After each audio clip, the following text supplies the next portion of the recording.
Welcome to SATdecoded.com. In the previous video, we learned how to read or solve basic function graphs or function questions that involve a graph such as this one right here. But sometimes the SAT will complicate these types of questions by making them multi-step function questions. So let's take a look. If f of 3 equals k, then what is f of k? This is a two-step question because in order to solve what f of k equals, we first have to figure out what k itself equals. So let's do that first. If f of 3 equals k, so let's work with that. Well, if f of 3 equals k, then this 3 right here is our input, which of course is our x. So let's take a look. Let's take a look at the 3 on the x-axis. Here it is. That corresponds with the 5, which is our y value, and y values are outputs. So therefore, f of 3 gives us an output of 5. And since k used to be where the 5 is, that means k is 5.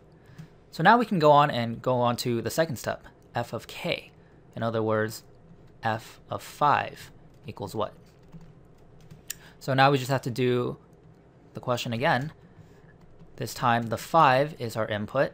So let's go ahead and locate the 5 on our input axis, which is our x-axis. Here it is.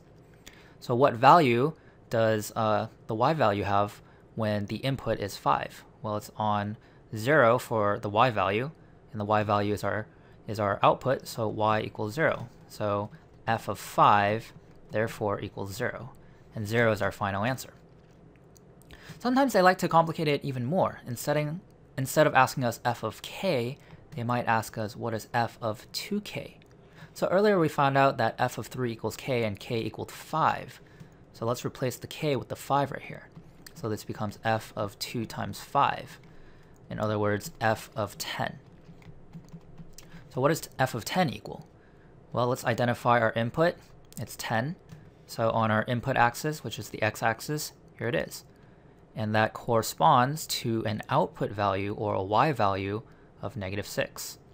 So therefore f of 10 equals -6. -6 is our output. That's our final answer.